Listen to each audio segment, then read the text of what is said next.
Hey, welcome to the podcast number 55. Okay. Well, we're going to talk a little bit more about the Bears and finish up that this second part of the series. I think last time we just discussed how inept the ownership was, and it's kind of we're going to break down a little bit about how bad Matt Nagy is of a coach. So yeah, before we do that, just please like and follow the Facebook page. Give us a little subscription. Subscribe on YouTube. We're also on Rumble, so please give us a follow there. We also have a Facebook page where you can like and follow and keep up to date and interact with everything that goes on the podcast. Also, I am available to follow on Instagram at Brewmaster Joe or Brewmaster Joe on Twitter. And I think that's it. Yeah, all right. Don't forget, we're going to be going to Chicago next month, so we'll be having a few podcasts coming out of our new Studio L. Not really that new, but we're just going to throw it together so we can do a few on there. Like I said, we have Ken Carangello coming on the podcast. He's going to be producing for us. Also, he's probably going to sit in and produce and be a guest while I rant and rave about whichever.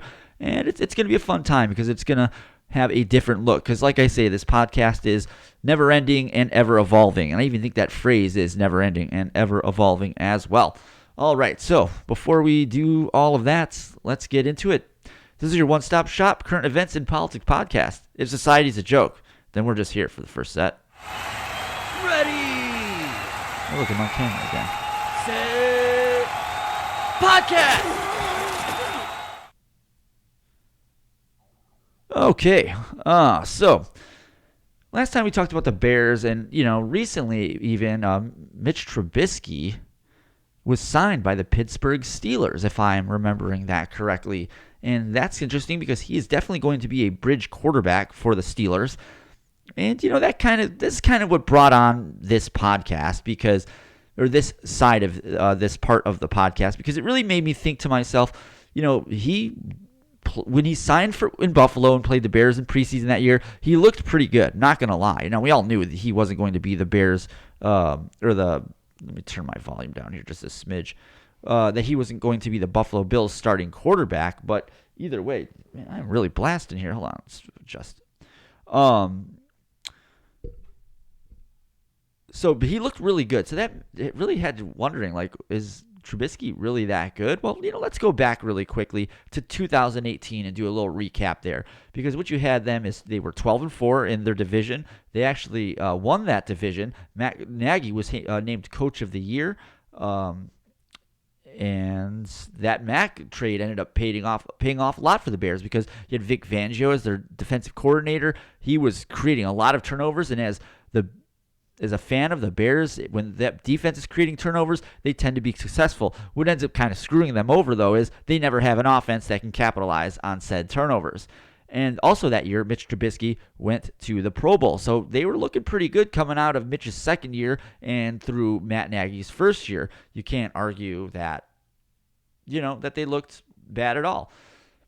Now, fast forwarding to obviously this past, few years after the fact, it didn't really kind of pan out the way people thought it was going to. And this kind of brought an article on that I thought was I think it kind of points to what's going on here. And it was called that Matt Nagy is well, first of all, Matt Nagy is a joke of a leader, but this kind of talks about where it all went wrong between Mitch Trubisky and Matt Nagy. And, one of the themes you start seeing here is just the bad leadership through Matt Nagy, because it looked like this guy was just trading on the fact that he was an assistant coach with Andy Reid and he worked with Patrick Mahomes and had a great first season with the Bears. And as this article goes on to say, this is kind of where we're introduced into the frustration that Nagy had with Trubisky in the next season, because they had a Monday Night Football game against Washington, and it, as this article says, it's fair to assume the two might have had issues prior to that game. It just wasn't highlighted until it was seen in prime time. And you're probably wondering, well, what's this all about? Well, here's where the story gets interesting. Trubisky was supposed to meet with Nagy to discuss the 2019 once it had concluded. And Trubisky, had notes of what he wanted to basically do, and he got no-showed by Matt Nagy. And, okay, well, maybe something happened there. But it wasn't that simple, because the same thing happened to Allen Robinson, who is now, I believe the Bears aren't going to franchise tag him. I think he signed, I forgot where he's in, San Diego or somewhere like that. But either way, this just kind of goes to show you the leader that Matt Nagy was. Because, again, at the time all this was developing or happening, it's hard to say. In the moment, it would be hard to say what was going on. But, looking back through rose-colored glasses, it's obvious when you have all this data in front of you what was happening. And that was that Matt Nagy was just a horrible leader. Why doesn't he want to, Mitch had notes. Why wouldn't he want to sit there and listen to what Mitch had to say? Maybe was it because Mitch was right? Did he know his system wasn't working? I mean, why did he, ghost Allen Robinson? This guy was basically what kept his offense alive. If it wasn't for Allen Robinson, I don't even know if the Bears would even be technically allowed to rank 32nd in passing. I know that's a little vitriolic, but you see what I'm saying here. I mean, this is crazy. And as this article goes on, it kind of also talks about how, the writing was on the wall in the beginning of the 2020 season, where you had, well, let's just read the article. It says, this offense isn't working. Trubisky was smart enough to know it, too. He just expressed it in a different way.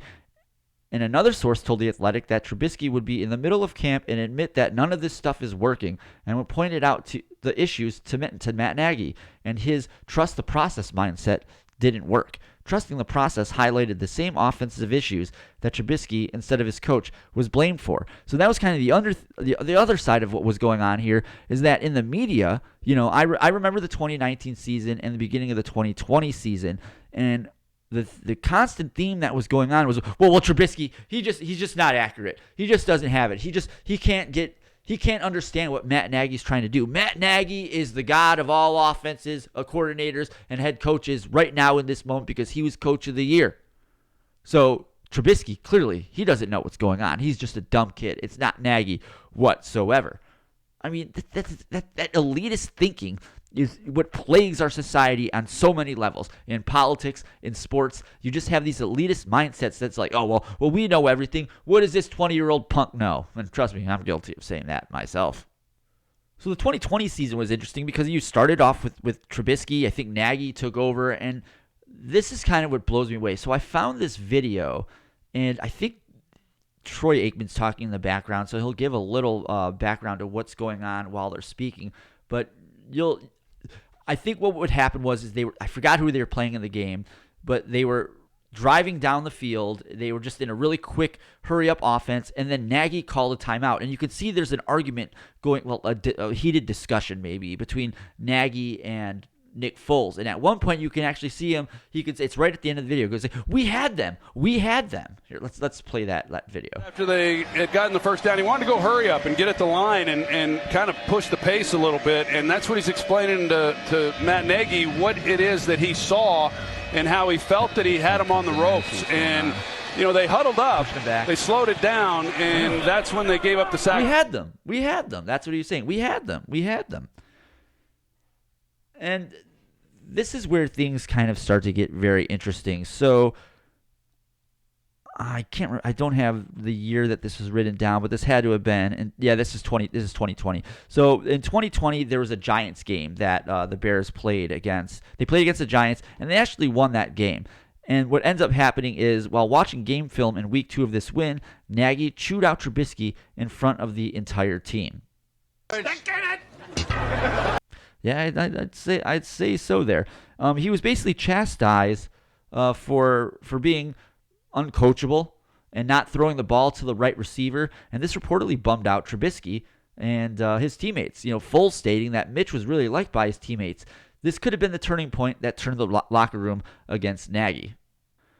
And I wanted to kind of look at what this was, because this was very intriguing to me, because I wanted to see what this play was, and I actually found it, and we're going to look at it right now. Because again, he was chastised Trubisky, calling him uncoachable for not throwing the ball to the right receiver. Now, if you look at the play was successful, but he still gets yelled at for not basically doing what Matt Nagy wanted to do. Have you ever worked for a guy like this that micromanages you like that? I remember working in restaurants, being able to kind of solve these minuscule problems, even to like somewhat medium problems that never really required a manager, but there'd be some managers that would just want to be on top of your nuts about that.